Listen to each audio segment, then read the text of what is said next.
আজকের বিষয় হচ্ছে পার্সোনাল লেটার কি করে লিখতে হয়। পার্সোনাল লেটার মানে হচ্ছে মা, বাবা, কাকা, পিসি, আত্মীয় পরিজন এবং বন্ধু বান্ধবদেরকে লেখা। তাহলে এই লেখার নিয়ম আছে। একদম ডান দিকে থাকে যে লিখছে তার অ্যাড্রেস, এখানে কিন্তু নাম ছাড়া অ্যাড্রেস থাকবে। যেমন কাটুয়া ড্যাশ পাড়া, আমি কাটুয়ায় থাকি, কাটুয়া একটা যেকোনো একটা পাড়ার নাম। তার নিচে কি দিতে হয়, কাটুয়া পূর্ব বর্ধমান শহরটা লিখে জেলা, তারপর কি পিন, তারপর কি ডেটটা, তারিখটা মানে যেদিন লিখছি সেটা, তারপর কি শুরু করতে ডিয়ার ফ্রেন্ড দিয়ে বন্ধুর নাম একটা, একে বলে স্যালুটেশন বা গ্রিটিংস। তারপর কি হয় বডি অফ লেটার, মানে এটা যে বিষয়ে দিচ্ছে আর কি সেই বিষয়টা সম্পর্কে আমি লিখছি।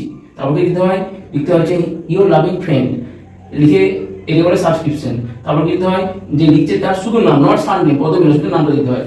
আর এখানে কি রিসিভার অ্যাড্রেস, মানে যাকে লিখছে তার ঠিকানা, যেমন নেম, তার বাবার নাম, তার জায়গা, তার জেলা, তার পিন এবং স্টেটটা।